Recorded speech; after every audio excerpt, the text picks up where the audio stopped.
中捷运伫个旧城站来规划一位会当跳舞的所在，上界城人的是有一块7米长的落地镜。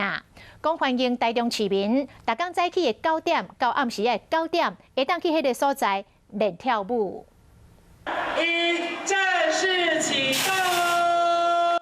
台中捷运旧社站1楼公共舞蹈空间正式启用，为早起9点到暗时的9点开放市民来练舞。那不断有各种的街舞基地呢，那我们连公共空间都拿出来，像这个地方，它就是在捷运站里面。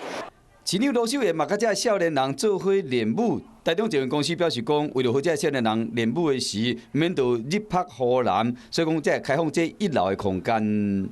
我相信这里未来4季12个月都会是年轻朋友这个喜欢的地方。市长罗秀燕表示讲，2024年街舞更加被列为巴黎奥运的竞赛项目，伊希望透过空间的改善，提早准备，和台中成为一座爱运动的都市。